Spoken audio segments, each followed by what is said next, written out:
こんにちは。お元気ですか？今日は11月の23日の土曜日ですね。もう11月も下旬、12月が近づいてきて、そろそろね、年末のこととかね、イメージする時期になってきましたよね。年末とか来年2025年のこととかね、考えてもおかしくないなっていう感じになってきました。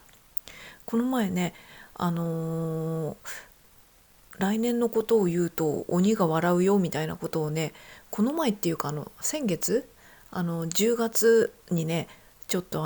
まだジムに行ってて、そのジムに行った日にちょっと言ったんですけども、そしたらね、ア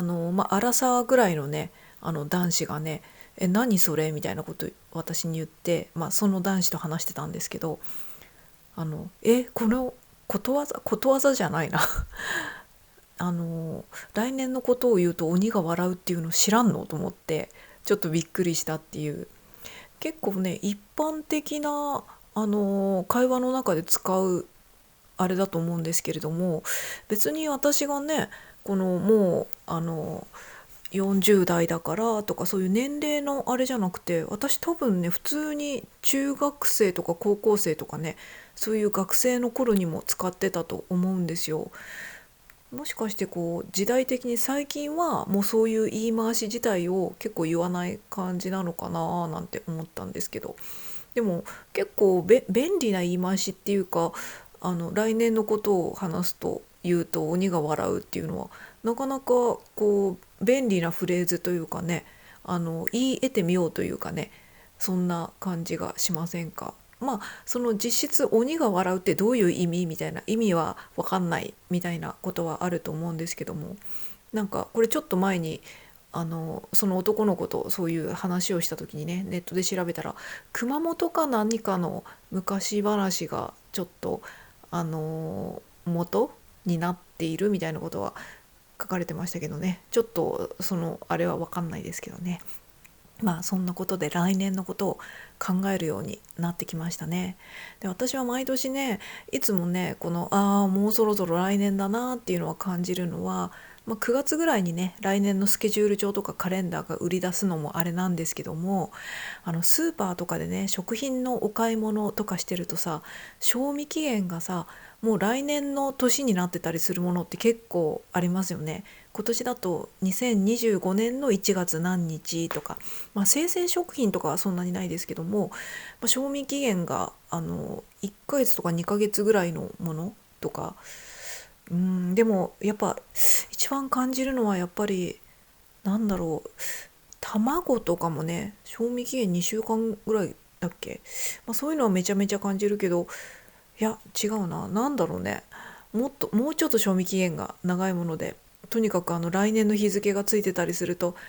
いよいよもう今年も終わりだななんて思ったりとかします。そんな感じの11月23日ですね。会社勤めの方とかはね、そろそろこう年末の正月休みとかね、年末年始のそれに向けて、それまでもうちょっとだ、お仕事頑張ろうみたいなね、そういう気分の時期ですよね。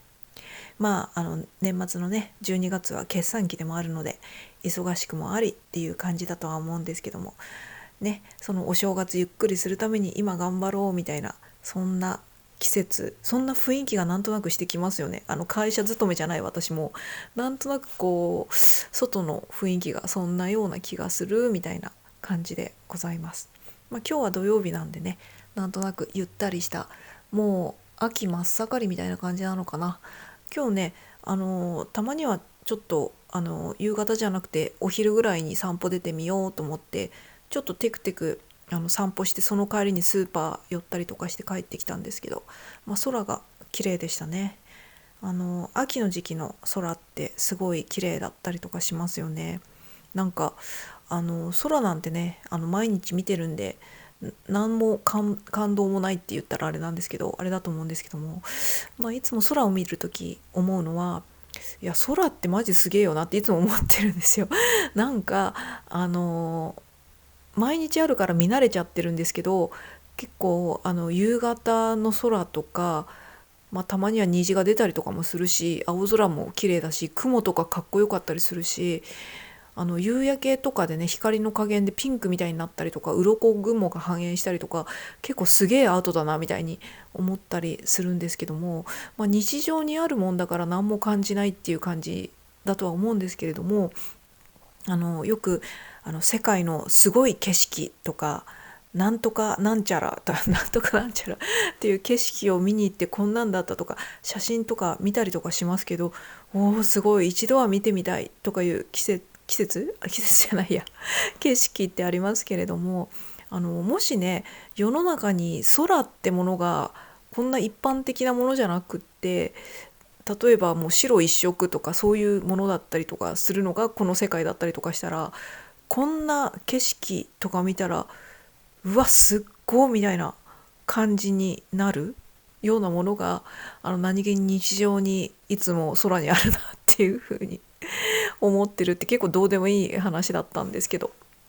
見慣れてるけど空って面白いし綺麗だなーなんて思いながら散歩をしてました。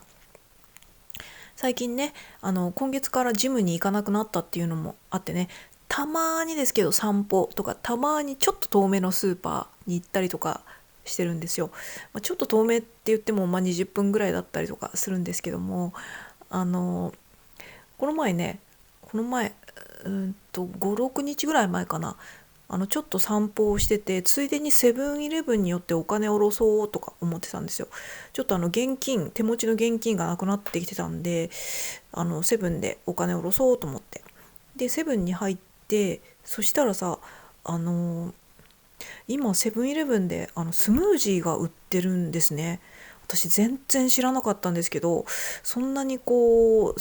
ンビニに行くこともちょくちょくあるわけじゃないんで、あれっていつから売ってたんですかね。全然知らんかったけど、超飲んでみたいって思ったんですけど、結構最近寒いじゃないですか。だからあと1ヶ月早くこれに気づいてたら飲んでみたかったなとか思って、あのブルーベリーとかそういう果物が入ったスムージーが飲んでみたかったです。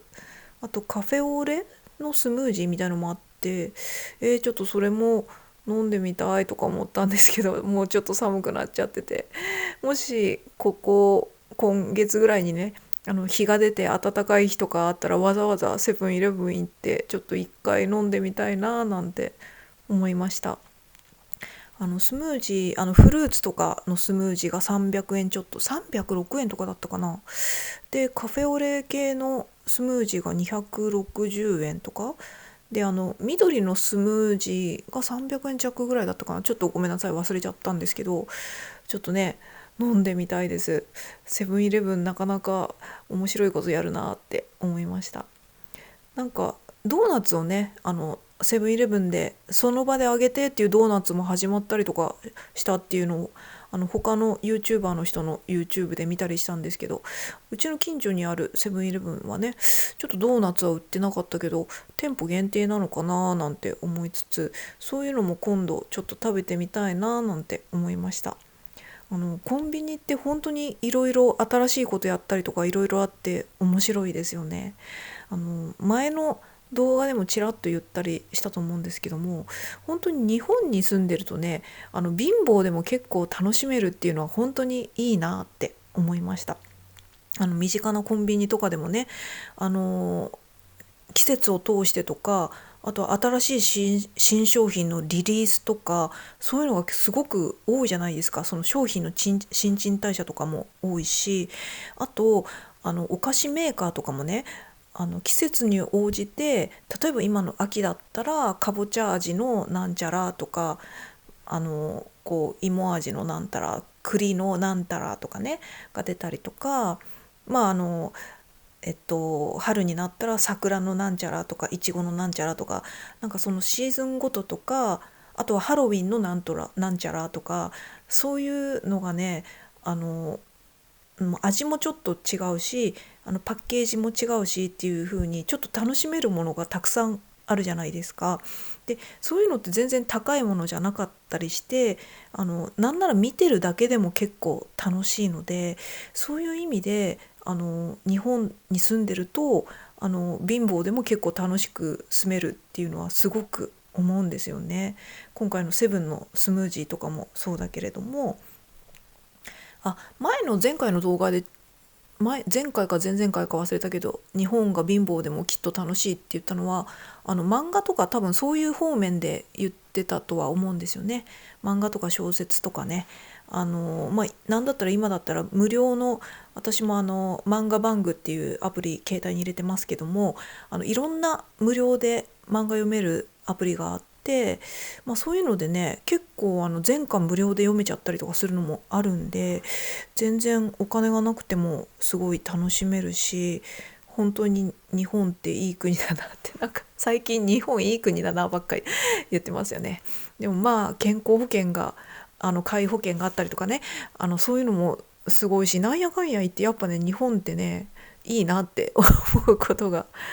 多いなって思いました。とにかくセブンのスムージー、ちょっと寒くなかったら飲んでみたいななんて思います。はい。今もね、ちょっとうろうろ歩いた後にスーパー行って帰ってきたんですけど、キャベツとかなくなってたからキャベツを買って、すごいチョコレートとかめっちゃ食べたかったんだけど、なんとなく我慢ってほどじゃないけど、なんとなくチョコレートがあるとこに買いに行くのがめんどくさくて買ってこなくて、でもなんかすごい甘いものが食べたくて、今ね、ご飯の炊飯器でさつまいもは買ってきたんでね、さつまいもを米飯スイッチで炊いたりとかしてます。炊く、さつまいもも炊くっていうかな。そんな感じでございます。なんかね、季節が寒くなってきたらやっぱりチョコレートとか甘いお菓子とかがね、すっごい食べたくなってきましたね。何なんですかね、寒くなると食べたくなるっていう。ちょっと前まちょっと前まちょっと前まで夏で暑くて炭酸水めっちゃ飲みたいなとかそういう感じだったのに、今はね、甘いチョコレートとか食べたいなってすごい思ったりしてますね。なんかめっちゃ食べたくなるし、い、いっぱいこめっちゃたくさんいっぱい買ってきていっぱい食べたいとか思うんですけどね。あのよく YouTube でモッパンってやってるじゃないですか。大食い YouTuber ってやつですね。モッパンってもともと韓国語なんかな。それで結構ね見ちゃうんですよ。韓国系の人のとかも、日本人のやつとかもね。韓国か日本以外は見ないな。結構白人系のというか、白人じゃなくてもそれ以外の外国の方のは結構食べ物の好みの問題なのかな。やっぱ見て楽しいのは日本食とか韓国の人が食べてるようなそういう系のご飯なのかなって思うんですけども、とにかくねそういうのよく見ちゃうんですけども、やっぱね、こんなに甘いものとかをこんな量食べてて、この人たちってよく平気だなっていうか、健康大丈夫なんだろうかって思ったりとかするんですけど、そして何より太ってないのはどういうこっちゃって思うんですけど、ね、その撮影でやってる以外の食事ほとんど食べてないとかそういうのもあると思うんですよね。でたまに YouTuber さんによってはその普段の食事のルーティンの動画とか出してくれてたりとか、普段はこういう風にしてますっていうのを動画で出してくれてたりとかするんですけども、結構ジムに通ったりとかしてしっかり運動をしたりとか、その撮影以外の食事は結構質素だったりとか、そういう人たちもいたりとかしますね。ただジムとかにも通ってなくてっていうような、そんなに普段の食事も節制してないみたいな感じに見せてるだけなのかもしれないですけど、そういう人もいたりとかして、やっぱ人の体はやっぱ個体差もあるからね、不思議だなぁなんて思ったりとかしますね。それでたとえ太んなかったとしてもね、ものすごい量の甘いお菓子とかケーキとかをね食べてたりとかして、それがね更新頻度的に結構皆さん2日に一遍とか3日に一遍とか上げてるじゃないですか。だからちょっと栄養素的に大丈夫なのかなとか、血糖値スパイク起きてないのかなとか、なんか血管が傷ついちゃって大変なんじゃないかなとか、いろいろあとは糖尿病のリスクとかね、なんかそんなの心配しちゃったりするんですけども、まあね、ああいう方もね、すごくお金稼いでらっしゃると思うんで、ただ、それに引き換えに本当に体を使ってやってると思ったらね、結構ハードな仕事だなって思いました。もちろんそれが好きでね、食べるのが好きで、もう本当にもうハッピーハッピーでやってるっていう人もね、いるとは思いますけれどもね、ちょっと大丈夫かなって思ったりとかしました。なんか皆さん普通に健康診断の結果とかも見せてくださる方とかもいるんで、結構皆さん健康をキープしてる方もいるのかなとは思うんですが、ただね、この YouTube ってこうやって一般的に普通にこんなにこうほとんどの人が日常的に見るようになったのってまだ10年も経ってないじゃないですか。なんとなくイメージ的になんですけども、2016年くらいからどんどん YouTube のを見るっていうのがなんとなく一般的にすごく増え出したというかようなイメージなんですよね。だから例えば今の大食い YouTuber の人とかももう登録者数が何十万とか100万超えの人とかもね、多分ね5年とかは経ってない人がほとんどだと思うんですよね。4年とかかな。4年とか3年とかね。だから、この生活をね、例えば10年とか続けた時にその人たちは大丈夫なんだろうかってちょっと心配になったりとかしますね。今例えば20代とかでさ、お若い方がやってたとして、10年経ったら、30代になるわけじゃないですか。22歳の人は32歳だし、26歳の人は36歳だしっていう風にねこうやって年齢が上がってくるし、で体の強さっていう部分で言ったらやっぱり20代の時って本当バカみたいな体力とバカみたいな体の強さっていういわゆるボーナス期間みたいな感じじゃないですか。なので、今は良くてもその先がこの仕事、その大食いのお仕事でずっと続けていけるのは一部の人は結構ずっと続けていけるのかもしれないですけども、結構大変な仕事だよななんて思ったりしながら結構好きで見ちゃったりとかしてました。話は変わって、なんかコメントとかでね、年末のライブ配信とかしないんですかとかしたらどうですかっていうのを何件かこうコメントでいただいたりしたことがあったんですけども、ちょっとライブ配信っていうのを一回私も経験してみたいなとは思ってるんですよね。ただちょっとめんどくさいなっていう気持ちもあって、っていうのも私結構その時の気分でっていうのも結構あるんですよ。だからいつにやりますとか決めちゃうとその時はやろうかなと思ってたけど、その日のその時間になってみたらなんとなく今そういう気分でもなくなっちゃったなとかそういうことがあったらちょっと面倒くさいじゃないですか。なので私結構前から予定決めるのとかあんま好きじゃないんですよ。全ての物事においてその時の気分でなんかしたいっていうのがあるので、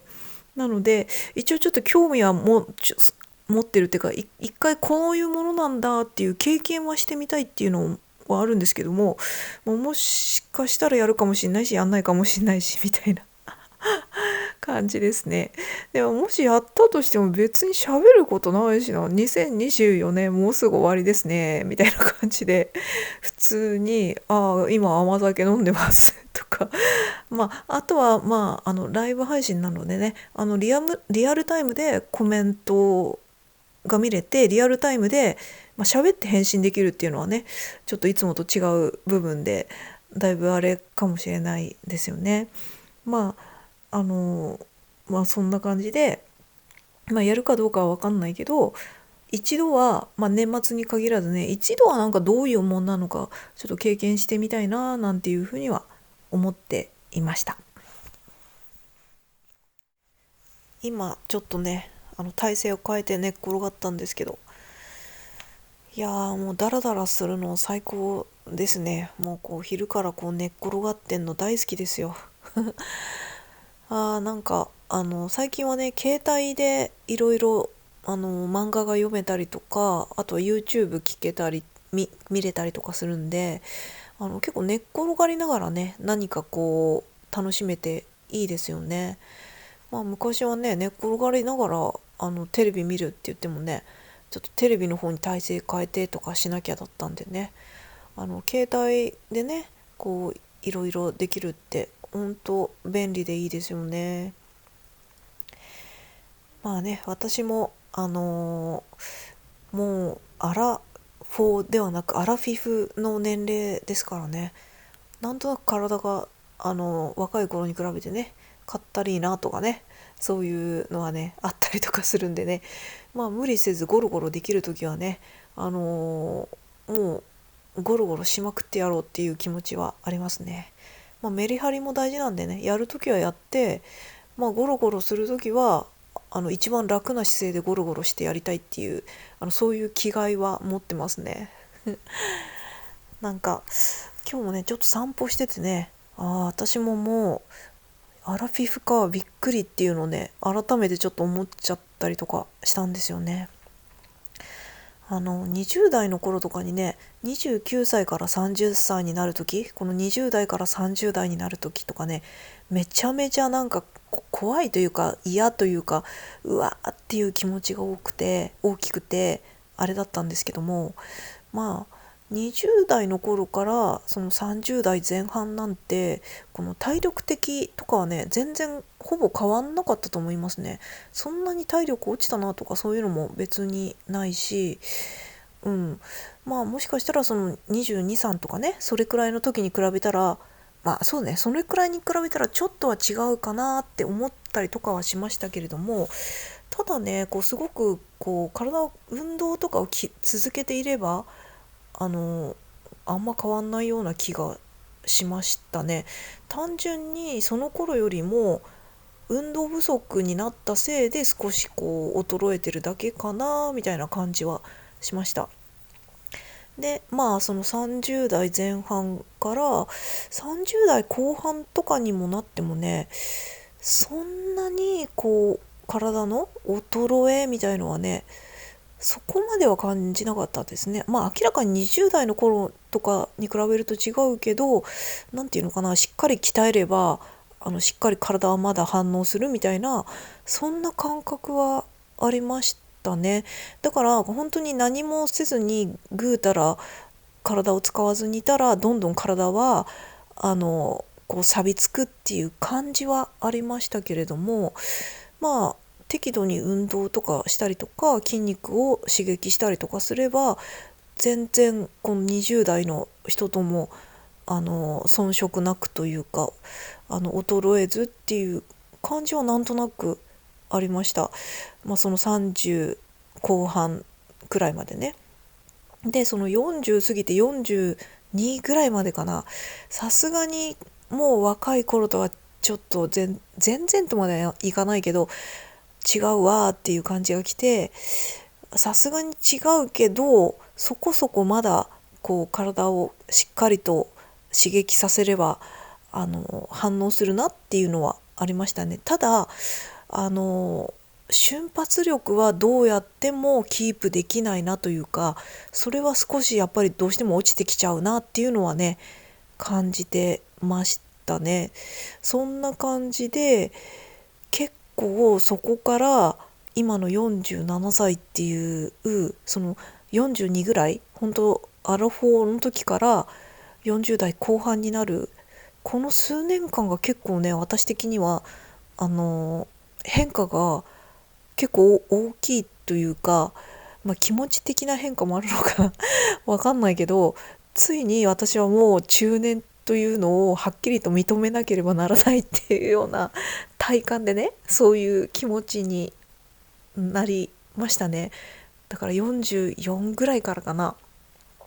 44くらいから4546とね、ももうね、若い子と同じようにできなくても、まあそういうこともあるよねっていう気持ちが、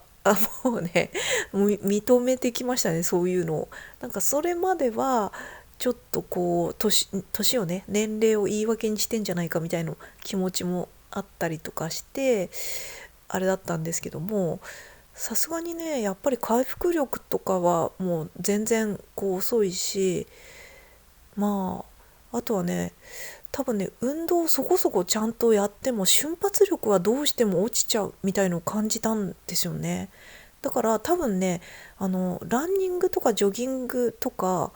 いや、そんなハードなもんじゃなくて、もうゆっくりした有酸素運動とかね、そういうのはね、ある程度こう年齢がいっても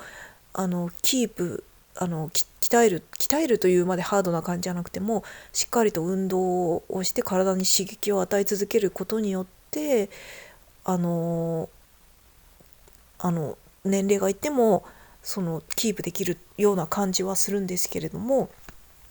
瞬発系の運動とか、この瞬間的に力をバッて入れるような運動とかね、そういうのはもうね、多分頑張ってもそこそこのレベルまでしかいけないような感じを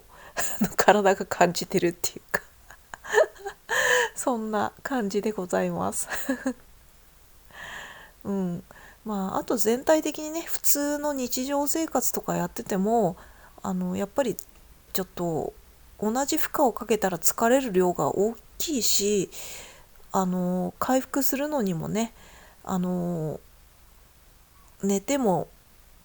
なんとなくまだすっきりしないとかね。若い頃だったらもう死んだようにガーって眠って、もう一日寝たらもう次の日すっきりみたいなのはあったと思うんですけども、もうね、なんかこう回復するのにだらだら何日もかかるみたいなね、そういうのがあったりとか、そういうのを感じますね。もちろんね、見た目のね、あのもうなんかもうそういうのね、直視したくないけど、見た目的にもね、この体のラインというかシルエットというか、そういうのが、変わってきたりとか、あとは顔ですよね。顔がね、辛い。まだね、そんなにこう、なんだろう、近くでまじまじと見なければそんなに分かんない部分もあるんですけども、でもやっぱね、結構口角とかがね落ちてきちゃうのが嫌だなと思いましたね。よく鼻の下が伸びるって聞きますけど、そういうことですよね。重力ってことなんだなって思いました。だから結構喋ってたりとか笑ってる時とかはそんなにこう老けてる感じないんですけれども、ここうじーっとしてて何も考えてなくて、もしくは何か考え事してて、こう口元とかが全くこう動いてない時だから、そういう時口がねちょっと口角下がってる感じになってると老けたような感じになっててすげえ嫌だって思いますね。そんな感じで、だから結構ね、ここ5年くらいでね、そこそこ見た目も変わったと思うんで、そう考えるとね、私がこっちに引っ越してきて、引っ越してきて3年数ヶ月、4年弱なんですけれども、だからね、引っ越してくる前の会社のみんなとかにもし久々に会ったりとかしたらさ、その4年ぶりとかね、それ5年ぶりになるかもしれないけど、いつか東京に行ってね、会うことがあったとしたら、その時結構、なんか前会った時よりも老けたなって見られるの嫌だなとかって思ったりとかしますね。お互い様ですけどね。お互い様っていうか、私と同じくらいの年齢の人だったらお互い様ですけども、例えばなんだろうな、この30歳だった人が35歳になった時の変化と、このまあこの42歳の人が47歳になった時の変化ってちょっと若干ね、ちょっとなんだろなんかねそんな感じなんですよ。だからちょうどなんて言うんだろう、私のこのアラフィフになる年齢の時ってちょうどこうもう老けたっていうか、おばさんというジャンルにがっつりこう足を踏み入れた年齢じゃないですか。そのアラフォーとかってさ、30代後半とか、42とか43とかってさ、アラフォーでもおばさんではあるけれども、そこそこ見た目的にはまだなんて言うんだろう、若い頃の名残を残しているというか、そこまでおばさんじゃなかったりとか、結構個人差があるとは思うんですけれども、そこそこそんなおばさんと呼ぶのもちょっとはばかられるくらいの見た目じゃないですか、結構。のでもそれがもうアラフィフってなってくると、たとえね小綺麗にしてたとしても、あ、綺麗なおばさんだなみたいな、そういう感じ、そういうもうそういう枠に入ってくるっていうか、そんな感じ、そういうのを感じてますね。ね、だからちょうどね更年期世代ともいうぐらい体自体も更新していく世代でございますので、それは自然の摂理であり、ある意味美しい変化でもあると思うので、しょうがないんですけども、まあ結構私が思うにアラフォーぐらいからアラフィフって呼ばれるその世代間の変化が体感的には大きく感じたなっていう感じです。なんていうか30代から40代っていうくくりの変化よりも、アラフォーからアラフィフっていうくらいの期間の変化の方がちょうど変化をすごく感じる時期というか、だからつまりこの40とか423ぐらいの時からこの40、今7ですけど4789とか、それくらいの間が結構もしかしたら大きく変化を感じる時期なのかもしれないななんて思いました。ちょっと何の話でそう思ったのかちょっと忘れちゃいましたけど、あの自分の体とねうまく付き合って、無理すると同じ負荷でも前よりも体が辛いっていうのがあるんで、その辺のね自分のマイペース、その自分のマイペースですらこの10年前と今っていうのは変わってくるはずなので、10年前と同じ負荷でマイペースでやってたら多分今はちょっと負荷強いというか辛い、体さんも辛いと思うので、そういうのは負荷を落とすとか、この頻度とかもしくは小分けに負荷を与えるとか、いろいろ工夫をしてやっていくといいのかなと思ったりしました。